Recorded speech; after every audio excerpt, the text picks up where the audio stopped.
तो हम लोग आज जो है ना इकोनोमेट्रिक्स का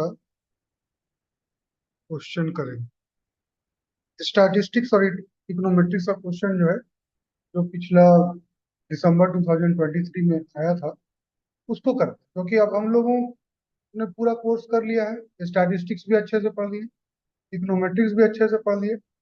अब उसके बाद जो है कि हम देख रहे हैं कि हम सॉल्व करने की स्थिति में है। पहले नहीं बनाने का कारण यह होता है कि अगर आपको बेसिक ग्राउंडिंग नहीं है तो आप सॉल्व नहीं कर पाए। तो पहला क्वेश्चन स्टैटिस्टिक्स का लेते हैं।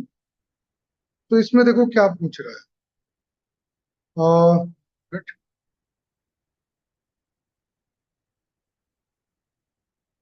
तो ये मेरा स्टैटिस्टिक्स का क्वेश्चन है।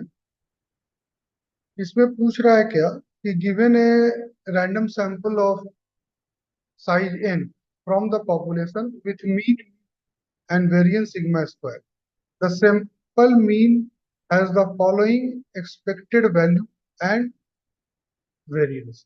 तो पूछ रहा है कि जो सैंपल का मीन क्या होगा और उसका एक्सपेक्टेड वैल्यू क्या होगा। ठीक है।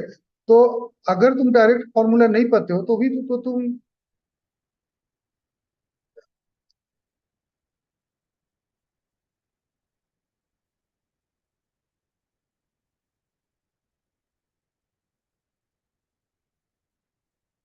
तो अगर डायरेक्ट फॉर्मूला भी अगर नहीं देखे हो तो तुमको तो सैंपल का मीन का स्टैंडर्ड डेविएशन का फॉर्मूला पता है। तो sample standard deviation is equal to what, sigma by root N. तो उसका वेरिएंस क्या हो जाएगा, तो variance is equal to sigma square by N बटा। तो ये जो है तुम्हारा फर्स्ट वाला ऑप्शन देखो, मीन म्यू और वेरिएंस सिग्मा स्क्वायर बाई। तो ये तो अगर अगर तुमको फॉर्मूला पता है तो तुम डायरेक्टली बना सकते हो, इसके लिए कोई सोचने की जरूरत नहीं। तो that will be the right answer. ठीक है, तो वन जो है तुम्हारा, that will be the right. उसके बाद सेकंड क्वेश्चन पूछता है कि given the two statement, one is labeled as assertion A and other is labeled as reasoning reason R. तो बोल रहा है कि given a random sample, when a random sample is given to you, the distribution of sample means, the distribution of sample means, तो ये किसका पूछ रहा है, सैंपल मीन्स, है ना। डिस्ट्रीब्यूशन किसका, सैंपल मीन्स का, to a normal distribution as the sample size become very large. और रीजन इसका है क्या है कि सेंट्रल लिमिट थ्योरी।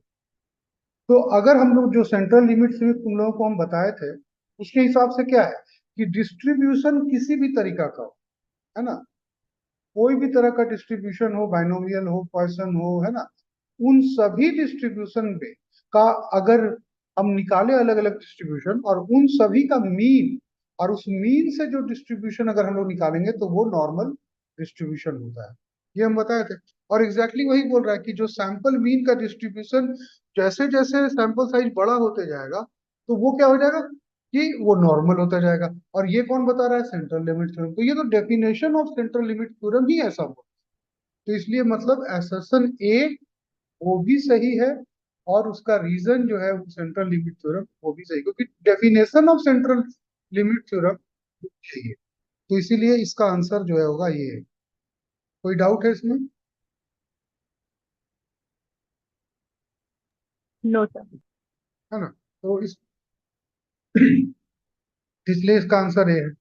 अब दो क्वेश्चन था तुम्हारा स्टैटिस्टिक्स से, कुछ निकालने को नहीं दिया था, जैसे प्रोबेबिलिटी वगैरह पहले निकालने को दिया तो वैसा नहीं दिया था। यही दो क्वेश्चन पूछा था, लेकिन दोनों ही बहुत ही डेफिनेशनल क्वेश्चन पूछा। ठीक है। और इकोनोमेट्रिक्स में भी जितना भी क्वेश्चन पूछा है ना वो सब डेफिनेशनल ही पूछा है, तुम देखो फिर। तो पहला क्वेश्चन बोल रहा है, if the estimated slope coefficient of the regression of y on x, है ना, is beta, and what will be the estimated slope of coefficient in regression of 5y on 10x। तो यहाँ पे बोल रहा है, यहाँ पे हम लोग को क्या चीज को लेके आ रहा है कि तुम्हारा y ऑन x का जो कोफिशिएंट है वो बीटा है। ठीक है। तो बोल रहे हैं कि 5y और 10x, है ना, अगर कर, तो हम लोग ये जानते हैं कि जो तुम्हारा सैंपल कोरिलेशन कोफिशिएंट होता है वो क्या होता है तुम्हारा, independent of change in origin and scale both होता है, ठीक है। लेकिन रिग्रेशन कोफिशिएंट जो होता है वो independent of change in origin होता है ना, लेकिन independent of change in scale नहीं होता है, ठीक है। इसका मतलब, कहने का मतलब क्या है कि अगर हम एक्स और वाई में, क्योंकि हम लोग एक्स और वाई से ही बना रहे हैं, मान लो मेरे पास एक्स है और वाई है, रिग्रेशन तो ऐसे ही हो रहा है कि एक डेटा मेरे पास एक्स है, एक डेटा मेरे पास वाई का है। अब अगर हम लोग एक्स और वाई में कुछ जोड़ दें, एक्स प्लस सम ए और वाई प्लस सम बी, ऐसा अगर कर दें, तो वो कर देने से चेंज ऑफ तुम्हारा क्या कहते हैं, इसको बोलते हैं तुम्हारा चेंज ऑफ ओरिजिन, है ना, क्योंकि वो इससे चेंज हुआ ओरिजिन। लेकिन अगर इसमें कुछ ए से एक्स को मल्टीप्लाई कर दें या बी से वाई को मल्टीप्लाई करें या डिवाइड कर दें, तो ऐसा को बोलते हैं हम लोग चेंज इन तुम्हारा स्केल। तो चेंज इन स्केल हो रहा है तो सेम नहीं रहता है ना। अगर ये कोरिलेशन कोफिशिएंट के बारे में पूछ रहा होता, है ना, तो तुम्हारा बीटा हैट का बीटा हैट ही आंसर होता, कोई दूसरा आंसर नहीं। लेकिन रिग्रेशन के लिए पूछ रहा है और यहाँ पर मल्टीप्लीकेशन हो जा रहा है वाई में 5 का और एक्स में 10 का, इसका मतलब इसका वैल्यू जो है अब बीटा हैट नहीं रहेगा, कुछ और चेंज हो जाएगा। चेंज कैसे होगा, तो चेंज जो होगा कि अगर बी वाई ऑन एक्स है, ठीक है, तो वो होता है H by K B Y x, ठीक है। तो जो कोफिशिएंट है उसमें एच क्या है, जिससे तुम जो है वाई का मल्टीपल मल्टीप्लाई किए हो, है ना, तो वो होगा। और के जो है जो एक्स में मल्टीप्लाई किए हो, तो वाई में मल्टीप्लाई हमारा कितना हुआ है, 5 का हुआ है, तो ये हो जाएगा 5। और एक्स में मल्टीप्लाई कितना हुआ है, 10 का हुआ है, और बी वाई ऑन एक्स जो है बीटा हैट का बीटा हैट ही रहेगा, तो ये क्या हो जाएगा 0.5 बीटा हैट। तो इसका आंसर 4। क्लियर, किसी को कोई डाउट? सर ये फॉर्मूला होता है? हाँ, तो आप मतलब क्लास में नहीं आए थे, तो यही है। सर अगर इसे एक्स ऑन वाई लेना हो तो क्या ये रिवर्स हो जाएगा? रिवर्स हो जाएगा। वहां पर एच जो है उस केस में क्या होगा, एक्स वन वाई में क्या होगा, अरे कहाँ जा रहे हो?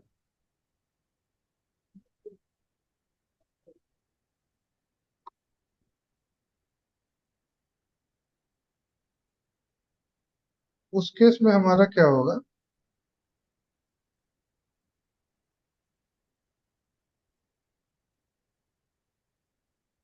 तो हमारा क्या था, मतलब अगर वाई ऑन एक्स था तो मेरे पास जो भी हो रहा था, है ना, तो वो क्या हो जा रहा था, beta Y on X is equal to H by K beta Y on X जो पहले का था। और अगर एक्स ऑन वाई होता तो ये B X Y is equal to H by K B X Y होता। लेकिन यहाँ पे क्या हो रहा था, एच जो था ये वाई जिससे मल्टीप्लाई हुआ है वो था, और के जो था जो एक्स में जो मल्टीप्लाई हुआ था वो। यहाँ पर ये बदल जाएगा, एच जो है एक्स में जो मल्टीप्लाई है वो हो जाएगा, और के जो है वो तुम्हारा वाई में मल्टीप्लाई है वो, ये चेंज है, ठीक है, इसलिए ओके। चेंज होगा ऐसा। अब ये पूछ रहा है कि इन द मॉडल लॉग, है ना, log y i plus y आई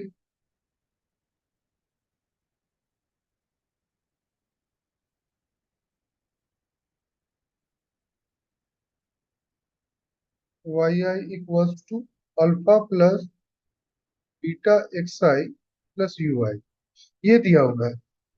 तो जहां पर आई एन जो लिखा हुआ है लॉग, नेचुरल लॉग, तो elasticity Y with respect to X, तो इलास्टिसिटी निकालने बोल रहा है, कुछ नहीं करेंगे इसका, हम लोग डीवाई बाई डी एक्स करेंगे, निकालेंगे, डिफ्रेंशिएट करेंगे, है ना, with respect to x i, है ना। तो differentiating with respect to x i, है ना। तो ये डिफ्रेंशिएट करेंगे तो क्या हो जाएगा, ये 1/yi dy by D x I is equal to, इधर जो है ये केवल बीटा हो जाएगा, बाकी सब जीरो हो जाएगा। ठीक है, तो ये करेंगे हम लोग तो इसका मतलब हो गया कि d y i by D x I is equal to beta y i. ठीक है, इलास्टिसिटी का हम लोग का फॉर्मूला क्या है, elasticity that will be d y i by D x i into x i by y i. इसमें value put कर दो, d y i by x i का, तो beta y i into x i जो है वो x आई ही रहेगा, और नीचे जो वाई आई है वाई आई रहेगा। कट गया तो क्या बेटा, बीटा एक्स आई। आंसर कौन सा होगा, सेकंड। ठीक है, तो इसको ऐसे निकालते हैं। तो हम तो क्लास में पूरा तुमको इलास्टिसिटी हर एक टाइप का मॉडल का निकाल के बता दिए। तो इसी टाइप से ये क्वेश्चन है, अब इसमें कोई भी मॉडल पूछे तुम उसको यही प्रोसेस से निकाल सकते हो, जो कि बुक में तुम्हारा टेबल के फॉर्म में भी दिया हुआ है ना। बुक मीन्स गुजराती के बुक से सारा कुछ आ रहा है, क्वेश्चन वो गुजराती से ही आ रहा है, कहीं इधर उधर दाएं बाएं नहीं भटक। ठीक है, फिर एक ये क्वेश्चन आया है, इसमें तुमको रिग्रेशन कोफिशिएंट निकाला हुआ तुमको दे रहा है। तो वेज ऑन एजुकेशन, जिसमें मतलब ईयर्स ऑफ स्कूलिंग बोल रहा है, उसको एस से डिनोट कर रहा है। और तुम्हारा कॉग्निटिव एबिलिटी जो है, कॉग्निटिव एबिलिटी है, उसको सी ए से दिया हुआ, ये दिया हुआ। ये तुम्हारा निकाल के दिया हुआ है। मतलब तुम्हारा क्या है, Y I Y hat is equal to -336 plus 0.64। Year वर्स स्कूलिंग को समझो बीटा वन, x1 समझ लो।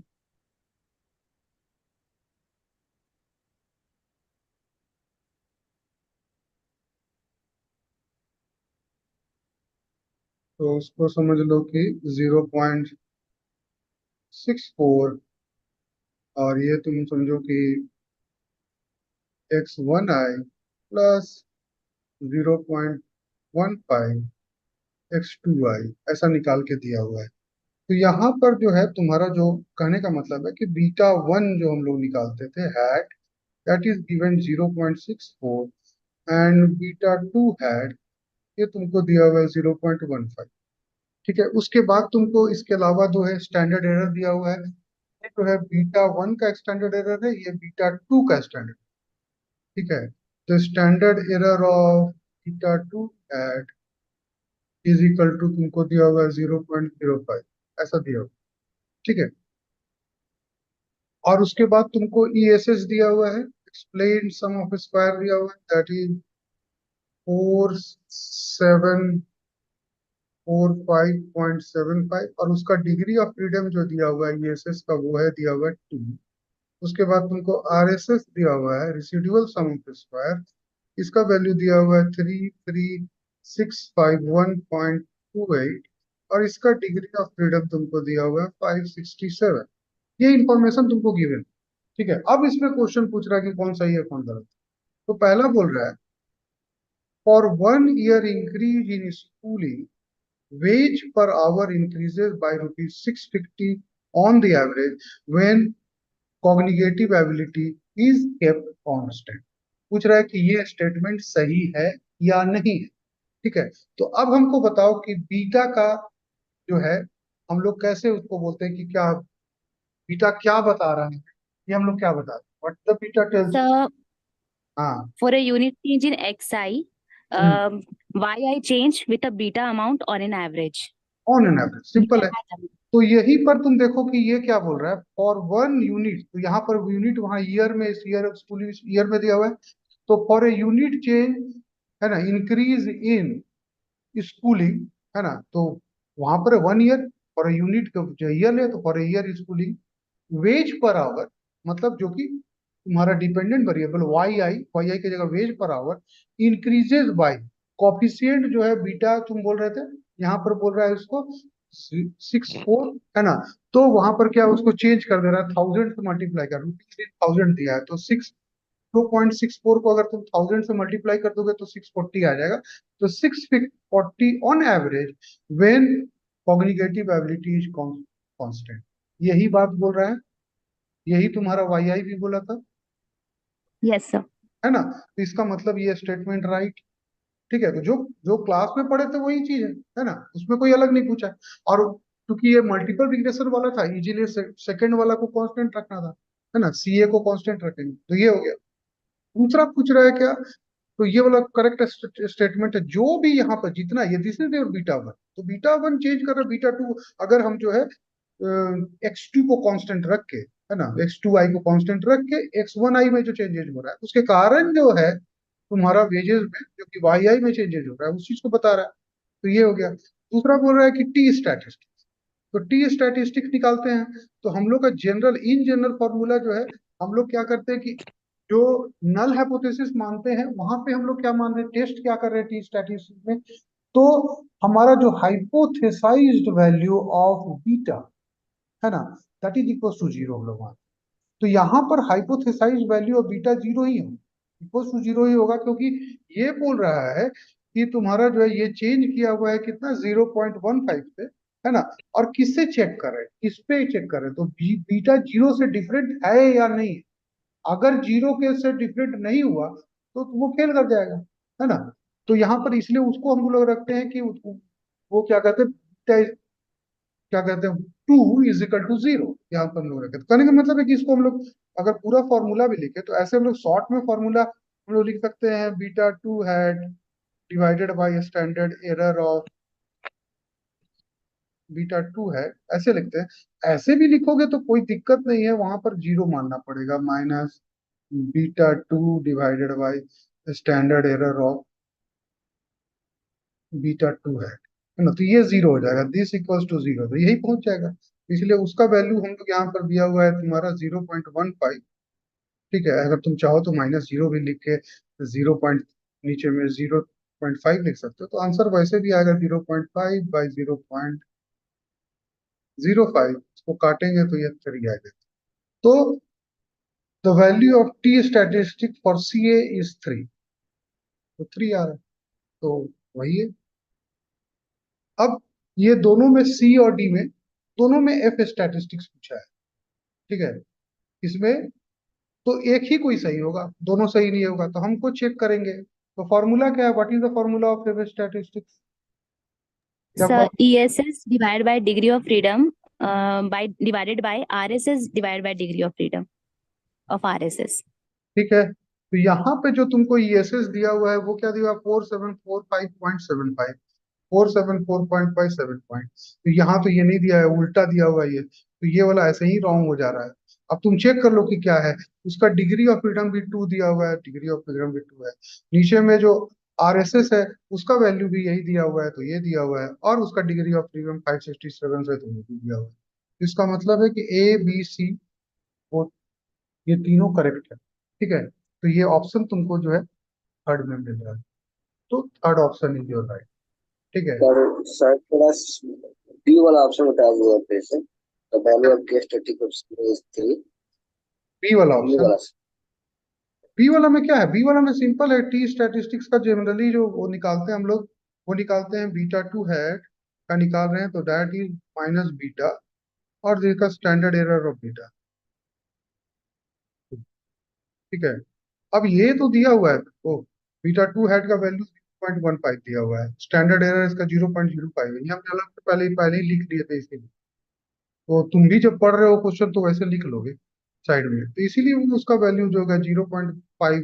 बीटा टू का वैल्यू जीरो किसके कारण, बीटा टू जीरो होगा उसी पर हम लोग का नल जो है वही होता है, हाइपोथेसाइज वैल्यू, क्योंकि हमारा जो है पॉपुलेशन पैरामीटर इज अननोन।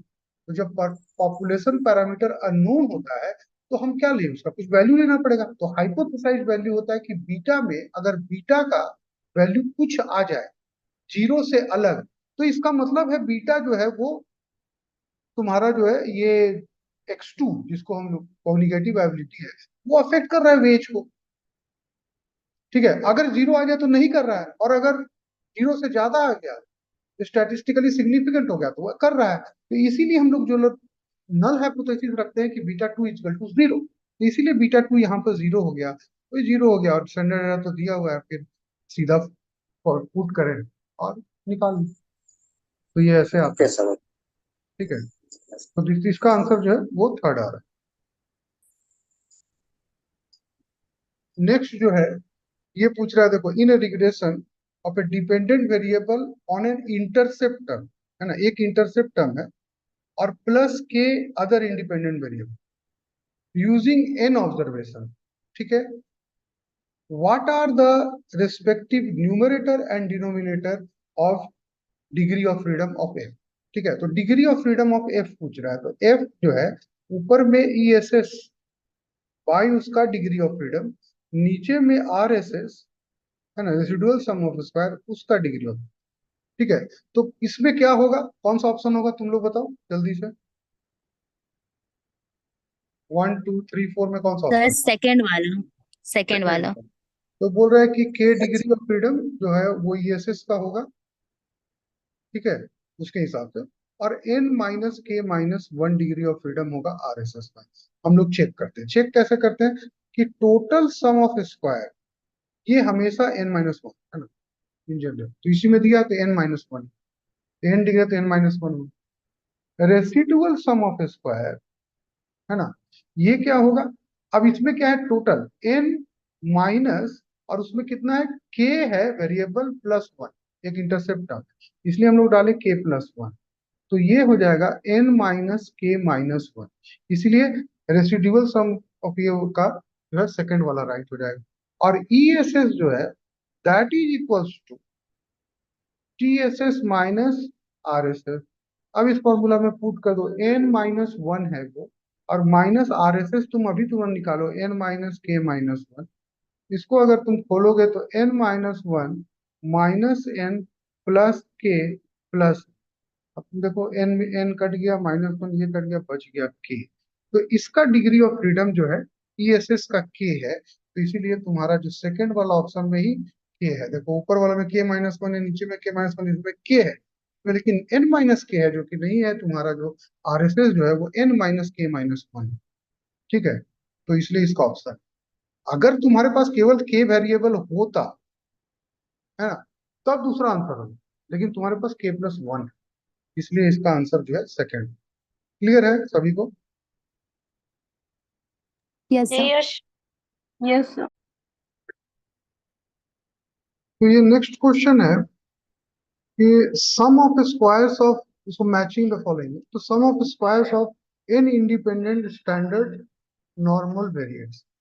ठीक है, तो बोल रहा है कि अगर मेरे पास जो है एन इंडिपेंडेंट नॉर्मल वेरिएट्स, तो ऐसा जो है Z1 से लेकर Zn तक है, इन सब का square, summation of Zi square, है ना, ये क्या हो।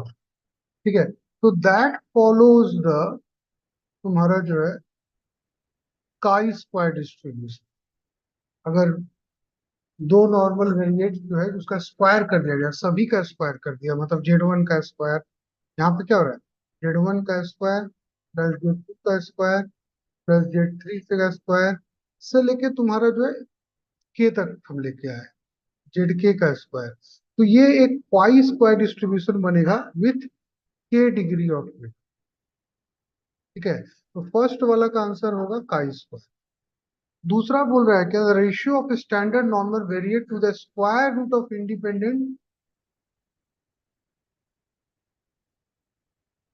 काई square variable degree of freedom जो है कर दिया हुआ है। तो बोला कि एक जो है वो ऐसा डिस्ट्रीब्यूशन क्या बनेगा कि जिसमें जो है एक तो नॉर्मल है जेडाई, और दूसरा जो है Z1 जो है मान लो नॉर्मल है, और Z2 जो है वो रूट अंडर Z2 बाई तुम्हारा उसका डिग्री ऑफ फ्रीडम जो भी है, उससे हम उसको ले गए, तो ये कौन सा डिस्ट्रीब्यूशन बनता है, तो ये डिस्ट्रीब्यूशन जो है ये बनेगा, नीचे वाला काई स्क्वायर है, ऊपर में नॉर्मल है ना, और ये रूट अंडर है, तो ये बनेगा टी डिस्ट्रीब्यूशन, इसमें भी था टी डिस्ट्रीब्यूशन, तो सेकंड का जो होगा वो टी डिस्ट्रीब्यूशन। थर्ड बोला ratio of two independent chi square variable, तो बोल रहा है कि दो Z1 each divided by its respective, तो Z1 by degree of freedom और Z2 by degree of freedom, ऐसा बोल रहा है। तो ये ऐसा डिस्ट्रीब्यूशन बनता है वो एफ डिस्ट्रीब्यूशन, वो जो है Z1 का, और इसका क्या होगा कि ये डिग्री ऑफ फ्रीडम Z1 का होगा और ये डिग्री ऑफ फ्रीडम Z2 का होगा। तो रेशो डिवाइडेड, तो ये होगा एफ डिस्ट्रीब्यूशन। और लास्ट है normal variate minus it's mean, है ना।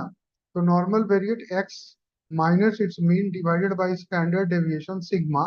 तो ये क्या बनता है, तो ये स्टैंडर्ड नॉर्मल बनता है। हम लोग स्टैंडर्ड नॉर्मल ऐसे ही बनाते हैं कि टेबल वाला से मिलाने के लिए जो हम लोग बनाते थे, है ना, कि नॉर्मल को स्टैंडर्ड नॉर्मल कैसे बना रहे हैं मतलब, तो उसके लिए जो जीरो मीन और वन स्टैंडर्ड डेविएशन का, तो उसके लिए यही फॉर्मूला यूज करते हैं, इसी फॉर्मूला को बोल रहा है। तो ए का 1, ए का 4, बी का 2, सी का, बी का 1, ठीक है, सी का 2, ठीक है, और डी का 4, तो ये 4 हो रहा है। तो 4 will be the right answer. तो इसका जो है ये राइट आंसर जो है हम लोग का 4 है। ठीक है, अब नेक्स्ट क्वेश्चन पे चलते हैं।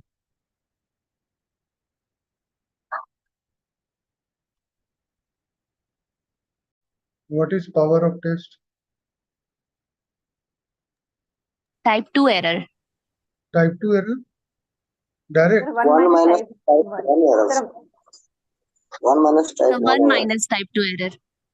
1 माइनस टाइप 2 एरर, टाइप 1 नहीं। Yes, sir. Yes. Type 1 level of significance बताता है और टाइप 2 जो है पावर ऑफ टेस्ट बताता है। ये तो डायरेक्ट फॉर्मूला है, इस पे क्या बता। अब देखो यहाँ पर ये बोल रहा है, suppose you are testing a null hypothesis about the population में, ठीक है, क्या बोल रहा है, H0 mu is equal to mu 0 and against H1 mu greater than mu 0, ठीक है। तो ये बोल रहा है कि उस समय problem, the computed value of test statistics, जो टेस्ट स्टैटिस्टिक कंप्यूटेड वैल्यू है वो ZC, what is the P value for this test, है ना, where pi dot is cumulative distribution function of standard normal distribution, ठीक है। तो कहने का मतलब है कि तुम्हारे पास जो है पाई जो है ये ZC का वैल्यू दिया हुआ है, ठीक है। अब तुमसे पूछ रहा है कि पी वैल्यू कैसे निकाल, पी वैल्यू, ठीक है। तो पी वैल्यू को निकालने के लिए तीन तरीका का बात किया, पी वैल्यू निकालने का तीन तरीका हम लोगों को दिया। पहला दिया है यहाँ पे कि पहले पी वैल्यू होता क्या है। पी वैल्यू जो है वो तुम्हारा जो है व्हाट इज पी वैल्यू,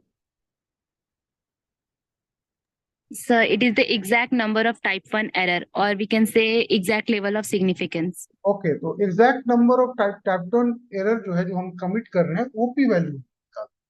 तो इसको जनरली निकालने के लिए ये तुम्हारा डिपेंड करता है कि सैम्पलिंग डिस्ट्रीब्यूशन मेरा कैसा है ना, और मेरा जो नल हाइपोथेसिस है वो क्या मान रहा है, ठीक है। और उसका अल्टरनेटिव मतलब जो है टेस्ट जो कर रहे हैं हम किस टाइप का टेस्ट कर रहे हैं, वेदर हम जो है, अगर मेरा ये नॉर्मल डिस्ट्रीब्यूशन है तो क्या हम लेफ्ट या लोअर टेस्ट कर रहे हैं, है ना, या फिर राइट टेस्ट कर रहे हैं, या अपर टेस्ट कर रहे हैं, या फिर बोथ टेल टेस्ट कर रहे हैं, जैसा कैसा टेल। तो अगर हम लोग राइट टेल टेस्ट कर रहे हैं, ठीक है, राइट टेल टेस्ट कर रहे हैं मतलब क्या हो जाएगा कि अगर मेरा H0 जो है वो mu is equal to mu 0 है, तो अगर राइट टेल टेस्ट कर रहे होंगे तो H1 जो हो जाएगा वो हो जाएगा म्यू लेस देन म्यू 0, ऐसा हो, ठीक है। और अगर हम H0 is equal to mu 0 रख रहे हैं तो H1 जो है दैट विल बी म्यू जो है वो मेरा ग्रेटर देन म्यू 0 हो जाएगा। तो ये अपर टेल्ट है, इसको हम लोग बोलेंगे क्या, this is my lower, this is my upper. और अगर H0 is equal to mu 0 हो तो H1 जो है वो तुम्हारा जो है नॉट इक्वल टू 0 हो, मतलब बड़ा भी हो सकता है छोटा भी हो सकता है, दोनों आ सकता है। तब इसको हम लोग टू टेल टेस्ट बोलते हैं। Two ten. तो तीनों के लिए अलग अलग पी वैल्यू निकालने का। तो इसका अगर हम लोग पी निकाल रहे हैं लोअर वाला का, तो that P value is nothing but the cumulative distributive function, जो इसको दिया हुआ है ना क्यूमुलेटिव डिस्ट्रीब्यूशन फंक्शन, वही है फाई तुम्हारा जेड सी हो जाएगा उस केस में। ठीक है, वो डायरेक्ट उसमें हो जाएगा। इसके केस में क्या होगा कि P is equal to 1 - pi Z C हो जाएगा। ठीक है, और इसके केस में क्या होता है, ये 2P is equal to 1 - pi Z c होता है, और जो कि तुम्हारा कहीं कहीं P is equal to 1 - pi z सी/2 बने, ऐसा भी। तो इसमें से हम लोगों को पूछा क्या है, अपर वाला। ठीक है, तो that will be the third. ठीक है, तो ये पी वैल्यू निकालने का तीनों का अलग अलग तरीका। ये 2P हो जाता है यहाँ पर, क्योंकि दोनों को कंबाइन करके जोड़ दिए, इधर वाला को भी जोड़ा, उधर वाला को, तो दोनों को जोड़े हैं, तो इसीलिए आ जाता है। और ये जो मतलब ये 1 - CDF मतलब मेन है कि 2P इज इक्वल टू। तो बेसिकली क्या हो रहा है कि हम जो टेस्ट करते हैं वो हमेशा टी टेस्ट कर रहे हैं, जो टी टेस्ट कर रहे हैं उसी का बात कर रहे हैं। तो जब टी टेस्ट कर रहे हैं, तो टी टेस्ट में क्या हो रहा है कि मेरे पास जो एक वैल्यू आता है मेरे पास, जो कि टी जो है मेरा कैलकुलेटेड वैल्यू। ठीक है, और एक होता है तुम्हारा जो है टी टेबल वैल्यू। हमारे पास ये है दोनों। ठीक है, तो इसमें रिजेक्शन और एक्सेप्टेशन जो है हम लोग किस पे करते हैं कि ये जब अगर टी कैलकुलेटेड है, इससे मेरा छोटा हो रहा है, समझ गए? ऐसे ही ना एक्सेप्ट और रिजेक्ट हम लोग कर रहे हैं तुम्हारा ये। तो ये में फॉर्मूला में यहीं पर दिया हुआ है कि ये जो टी जो ये डिस्ट्रीब्यूशन ऑफ जो जेड सी दिया हुआ है, टी डिस्ट्रीब्यूशन मतलब यहाँ जेड डिस्ट्रीब्यूशन दिया है, तो जेड मतलब यहाँ दिया हुआ है कि अगर ये जेड रहता है, जेड दिया हुआ है, तो मतलब नॉर्मल का बात कर रहे हैं। टी डिस्ट्रीब्यूशन का भी आता है, जो कि हम लोग सैंपल से ज्यादा करते हैं, तो हम लोग टी डिस्ट्रीब्यूशन करते हैं। लेकिन यहाँ पर ये दिया है पॉपुलेशन का हमारा। ठीक है, तो उसी के हिसाब से तुम्हारा इसको चेंज किया है। तो वो असल में लिखाता तुम्हारा जो ऐसे है, वो कैसे है कि पी, है ना, और तुम्हारा अगर इसके हिसाब से होता कि मेरा जो जेड जो है मतलब टेबल, जिसको हम लोग बोले कि जो कैलकुलेट हम लोग कर रहे हैं टेस्ट स्टैटिस्टिक, जो टेबल से बोल रहे हैं, तो जेड मान लो टेबल हम लोग इसको बोलते हैं, and that will be less than equals to calculated Z C बोला है जिसको, जेड सी जी, है ना, टेस्ट स्टैटिस्टिक जेड सी, है ना। और ये केस पे हम लोग किस पे कर रहे हैं, तो that is then H0 is true, ये ट्रू हो रहा है। ठीक है, and that equals to cumulative distributive function, है ना, ऑफ जेड्स। ये हो रहा था जब लेस देन हो रहा था हमारा, जब लेस देन हो रहा है। तो उसी तरह अगर ये ग्रेटर देन होता तो इसको बदल देते, और ये जो हो जाता 1 - CDF इसी में हो जाता। ये बता रहा है कि कैसा डिस्ट्रीब्यूशन है उसके हिसाब से। तो तीनों अलग अलग फॉर्मूला तीन लोगों के लिए अलग अलग। ठीक है, तो हमारा जो यहाँ पर टेस्ट स्टैटिस्टिक में पूछा था कि वो अगर बड़ा है ना, अगर मेरा जो है जो अल्टरनेटिव है म्यू ग्रेटर देन, तो ग्रेटर देन दिस में तो ये वाला फॉर्मूला रहेगा 1 - पाई जेड्स। क्लियर है, बात समझ में आया? नहीं समझ में आया तो यस यस सुबह वाला लेक्चर देख लेगा, है ना। सर आ गया। अब ये पूछ रहा है what is the which of the following statement are true about the linear probability model. LPM के बारे में बोल रहा है कि कौन सा सही है। ठीक है, तो बोल रहा है कि conditional probability of an occurrence of an event condition on value of explanatory variable x is a linear function of x।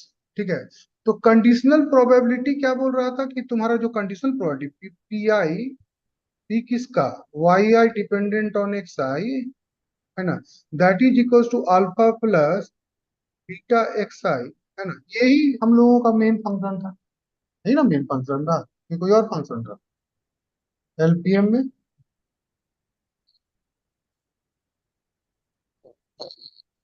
LPM में मेरा फंक्शन कैसा था, यही था कि दूसरा था?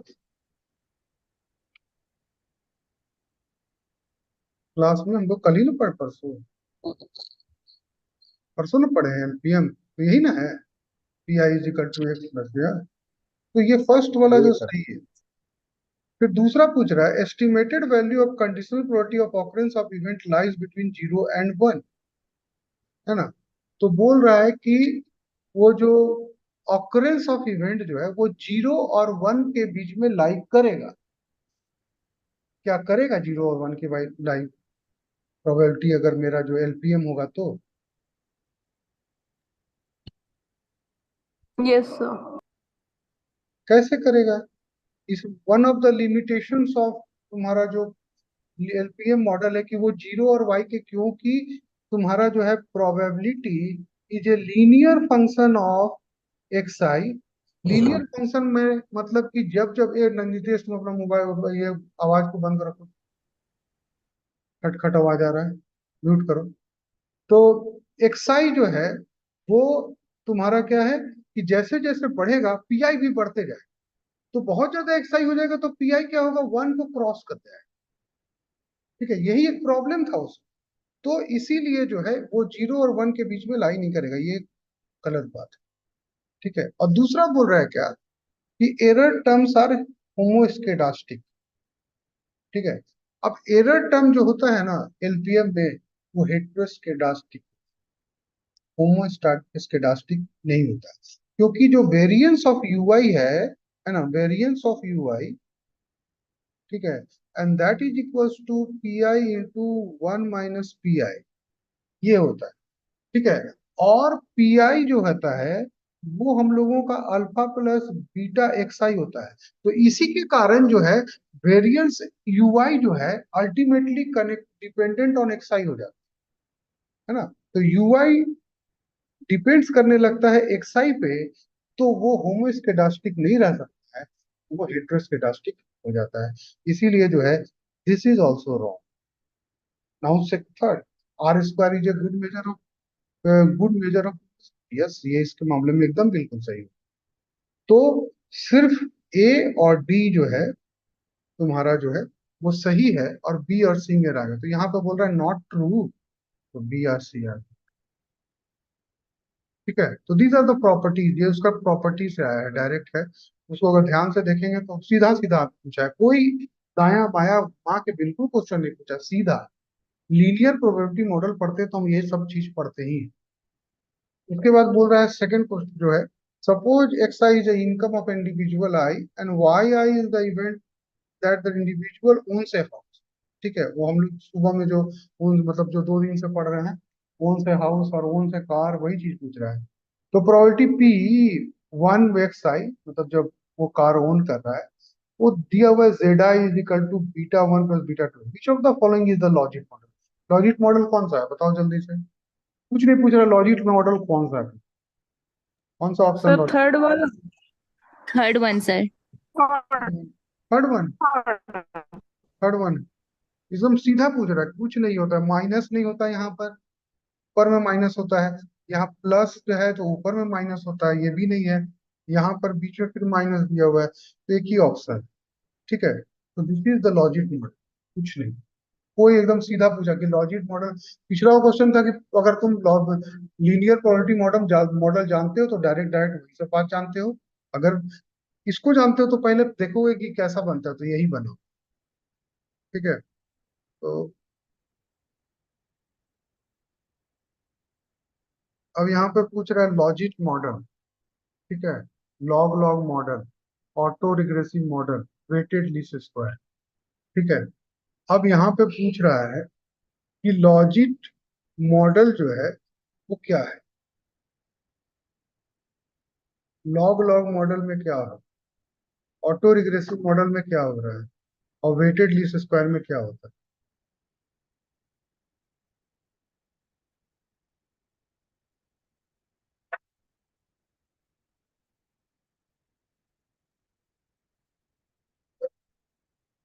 ऑटो रिग्रेसिव मॉडल क्या होता है, कुछ भी एक जानते होगे तो तुमको आंसर मिलेगा, ऐसा ये है। लॉग लॉग मॉडल, अच्छा इलास्टिसिटी किसमें कांस्टेंट होता है?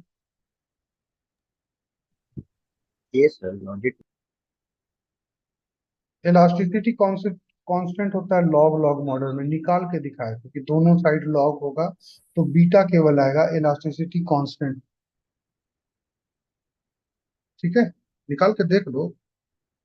Log y I is equal to alpha plus beta log x i, है ना, प्लस यू आई, इसका निकालो तो 1/y(i) dy/dxi is equal to beta 1/xi।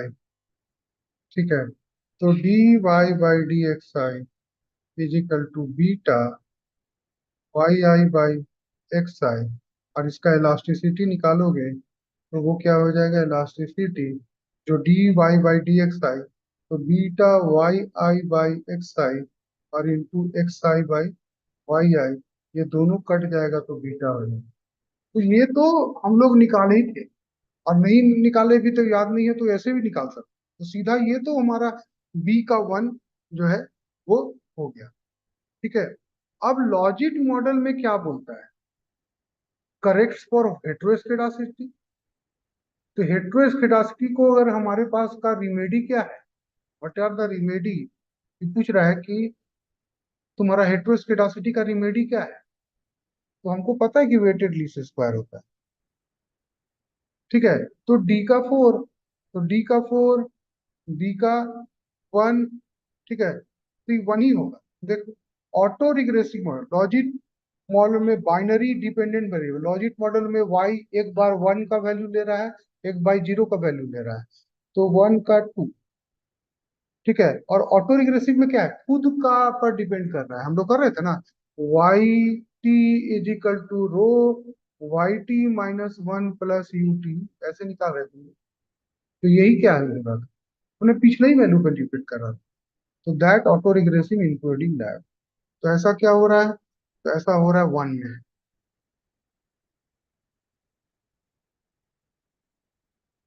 1 में होगा, 4 में होगा, 4 में ए का 2, ए का 2, बी का 1, बी का 1, सी का 4, डी का 4, और डी का ये 4 हो रहा है, तो 4 में हो रहा है, तो दिस इज योर आंसर। तो ये तो सीधा सीधा क्वेश्चन था ना, इसमें कोई तुमको घुमाया कुछ समझने की जरूरत है, तुम अगर सीधा डायरेक्ट डायरेक्ट पढ़ रहे थे तो इसका आंसर दे रहे थे। फिर बोल रहा है कि which of the following are the features of weakly stationary stochastic process. अब वीकली स्टेशनरी में क्या होता है, ये तो जैसे ही टाइम सीरीज इंट्रोड्यूस कर रहे थे तभी हम बताए, क्या होगा बताओ जल्दी।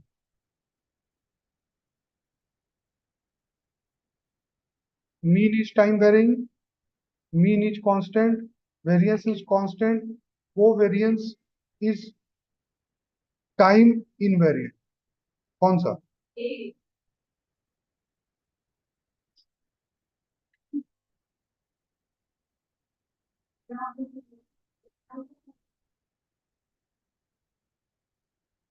मीन तो बदलेगा नहीं। स्टेशनरी में क्या होता है, स्टेशनरी प्रोसेस वैसा प्रोसेस होता है जिसका मीन और वेरिएंस समय के साथ ना बदले, उसमें भी दो तरीका का होता है ना। एक तो स्ट्रिक्ट स्टेशनरिटी होता है जिसमें मीन, वेरिएंस और कोवेरिएंस जो है वो भी नहीं बदलते। ठीक है, तो वो स्ट्रॉन्ग वाला होता है। तो ये पहला वाला ऑप्शन तो बिल्कुल गलत है। अब ये तीनों में होगा। वीकली में क्या होता है कि मीन और वेरिएंस कांस्टेंट होता है, लेकिन कोवेरिएंस जो होता है वो वेरी करता है, तो तुम्हारा बी एंड सी। ठीक है, तो choose the correct option below, तो बी एंड सी हो। सारा क्वेश्चन डेफिनेशन क्या बोल रहा है, अच्छा इन वेरिएंट पूछा, सॉरी हम वेरिएंट पूछे थे पहले। तो इन वेरिएंट तो B C D, sorry two ही होगा।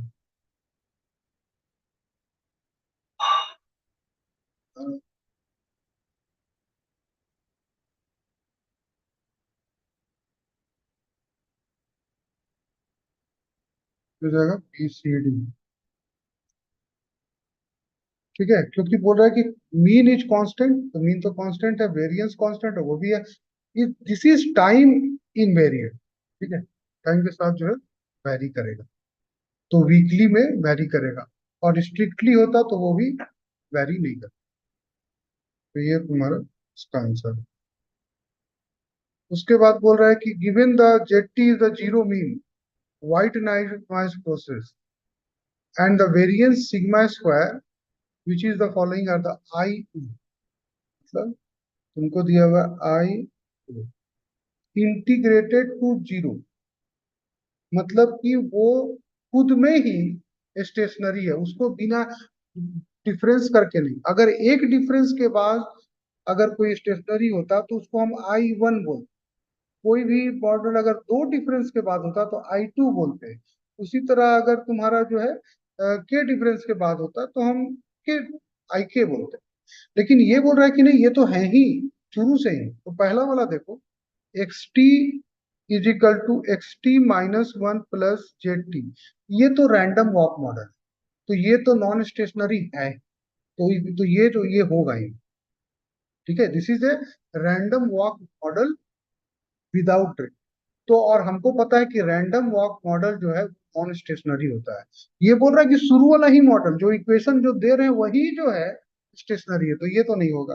दूसरा देखो इसको, X T is equal to alpha X T minus one plus Z T, where zero alpha और वन के बीच में लिया हुआ है। तो ये क्या है, स्टेशनरी है कि नहीं है? स्टेशनरी ये तभी नहीं होगा जब alpha is equal to one, मतलब तब यूनिट रूट इसमें प्रेजेंट होगा, तभी ये जो है स्टेशनरी नहीं जो है नहीं रहेगा। लेकिन ये अल्फा का वैल्यू जीरो और वन के बीच में है, तो इसका मतलब ये स्टेशनरी है, दिस इज राइट।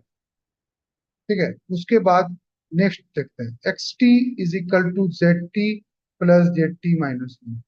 इसमें तो है ही नहीं, एक्स टी है ही नहीं, तो केवल जेड टी है, तो ये स्टेशनरी है। ठीक है ना, रैंडम टर्म केवल दिया हुआ है, तो दिस इज ऑल्सो स्टेशनरी।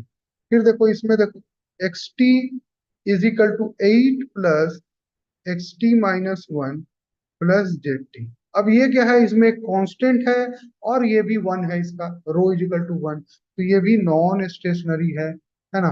तो तुम्हारा जो है केवल and C, they are only stationary, यही पूछा। जो स्टेशनरी है मतलब I zero integrated to zero, मतलब उसको इंटीग्रेट नहीं तो उसको डिफरेंस नहीं, फर्स्ट डिफरेंस लेना नहीं पड़ा या सेकंड डिफरेंस नहीं लेना पड़ा, वो खुद से equation is itself is stationary. ठीक है, तो ये हो गया इसका। उसके बाद बोल रहा है which of the following test had a stationarity as a null है। ठीक है, तो ऑगुमेंटेड डिग्गी फुलर टेस्ट, उसमें भी हम लोग का नल हाइपोथेसिस जो था वो delta is equal to zero, है ना, ये था कि तुम्हारा जो है स्टेशनरी है। अगर इसको रिजेक्ट कर देंगे तो स्टेशनरी नहीं होगा, इज लेस देन जीरो। ठीक है, ये हम लोग का फिलिप फेरन में भी सेम ही था, वो stationary delta is equal to zero. ठीक है, ERS में भी हमारा जो था वो भी delta is equal to zero. एक जो है KPSS जो टेस्ट है ना, इसमें जो है हम लोग मान ही के चलते हैं कि वो जो है तुम्हारा नल हाइपोथेसिस जो है वो तुम्हारा स्टेशनरी, वो सब में नॉन स्टेशनरी था, इसमें क्या है तुम्हारा स्टेशनरी। तो केवल इसका आंसर KPSS। अब ये तुम्हारा बुक में नहीं दिया है, तो तुमसे लेकिन मान के चलता है कि तुम थोड़ा सा स्टेशनरी के लिए थोड़ा बुक से थोड़ा आगे भी चलो। ये दोनों टेस्ट तुमको बुक में दिया है, मतलब गुजराती वाला, ये दोनों उसमें नहीं दिया, तो तुमको उसको मान के चलना कि थोड़ा सा दाएं बाएं भटकेंगे हम लोग पढ़े। ये सब क्या होता है कि ट्रेंड स्टेशनरी विथ कांस्टेंट ये सब जब आने लगता है, नॉर्मल जो टाइम सीरीज डेटा रहता है तो उसमें ADF, फिलिप पेरोन टेस्ट, है ना, चाहे डिकी फ्यूलर टेस्ट, ये ऑगुमेंटेड डिकी फ्यूलर टेस्ट है ना, तो ये सब हम लोग करें। लेकिन उसके अलावा जब उसमें ट्रेंड स्टेशनरी जो कांस्टेंट प्लस ट्रेंड स्टेशनरी ये सब आता है, तो हम लोग ये सब जो है ये लेटेस्ट जो टेस्ट सब है ये सब वो करते हैं। ठीक है, तो इसमें क्वेश्चन पूछा था कि किसमें हम मान के चल रहे हैं, तो delta is equal to zero मतलब क्या होता है, rho is equal to one. तो rho is equal to one मतलब यूनिट रूट प्रेजेंट है। ठीक है, ये सब में ये तीनों में जो शुरू का तीनों में है वो हम लोग मान के चल रहे हैं कि तुम्हारा जो है यूनिट प्रेजेंट है। और नहीं होगा तो नॉन स्टेशनरी हो जाए, तो इसीलिए ये इसका आंसर होगा। तो इसका आंसर होगा KPSS। अब यहाँ पे पूछ रहा है कि Chow test is normally run to understand the single regression run on a pool data is more efficient to describe the relations between dependent variable and set of independent variable. That same regression has run separately on two subgroup of sample. The step involved in running. तो चाउ test का जो है step पूछ रहा है।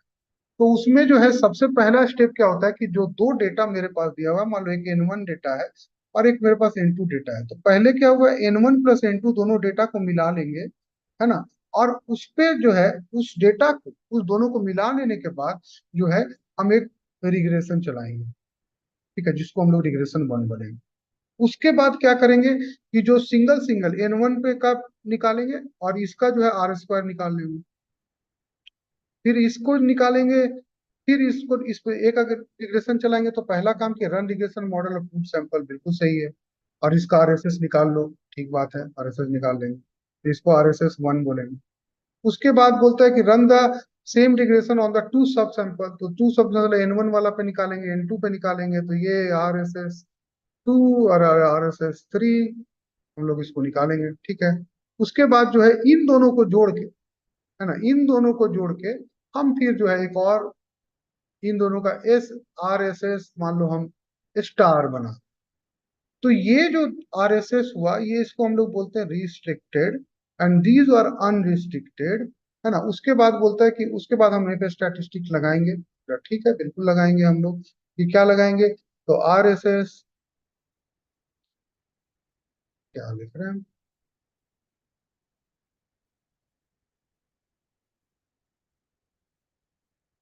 तो RSS restricted minus RSS unrestricted by उसका degree of freedom divided by RSS unrestricted उसका डिग्री ऑफ फ्रीडम, ये लगाएंगे। चेक द क्रिटिकल, उसके बाद वो काम करेंगे चेक क्रिटिकल, और लास्ट में जो है हम लोग इसको देखेंगे कि do not reject with this is calculated, जो है कम आएगा तुम्हारा ये से। तो ये पूरा स्टेप जो है ना सही सीक्वेंस में दिया हुआ, तो इसलिए ABCDE सीधा इसका आंसर। तो चाउ टेस्ट का ये सही सीक्वेंस में दिया हुआ, उसमें कुछ भी वो उल्टा पुल्टा नहीं किया, पहले ये करना है पहले वो, और यही हम लोग करते हैं। तो वो उसका प्रोसेस को पूछा है। अब ये पूछ रहा है question, for a VR model estimated using two variables x and y, lakhs of y are jointly significant in the equation for x, but lakhs of y are jointly insignificant in equation for y.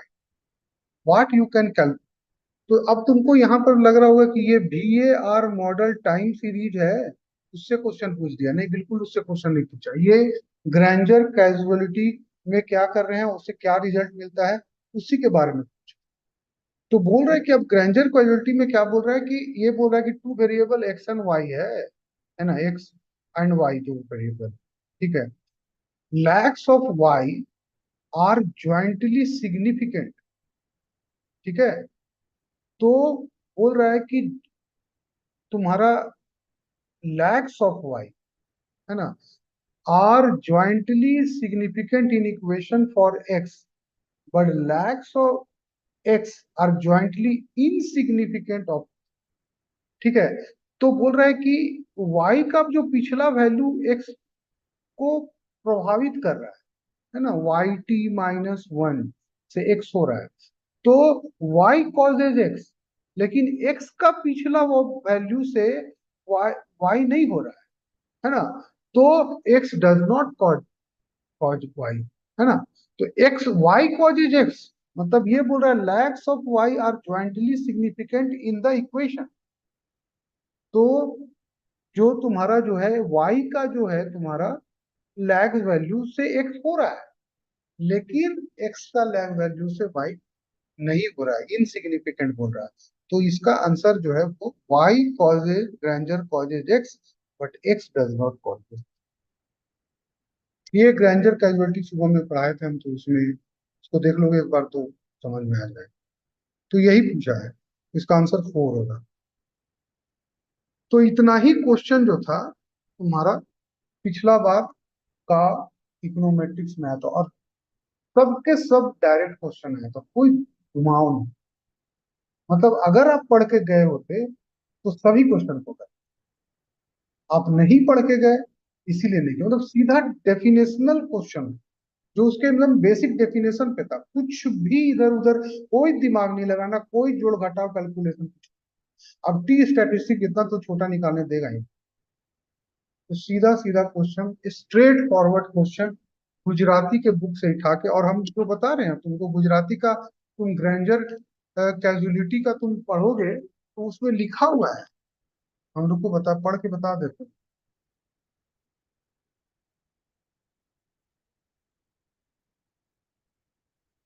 उसमें direct लिखा हुआ है कि क्या हो रहा है। Six,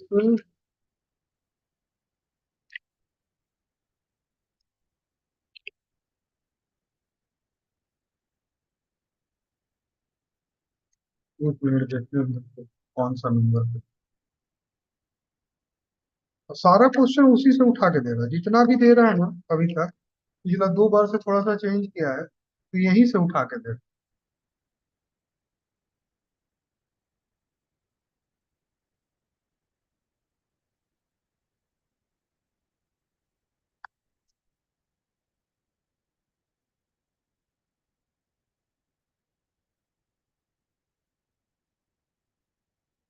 देखो ग्रांजर टेस्ट में उसमें लिखा है कि दो इक्वेशन लिखा, उसके बाद लिखा we are dealing with bilateral causality in the chapters on the time series, we will extend this to a multivariate causality through the technique of vector auto regression.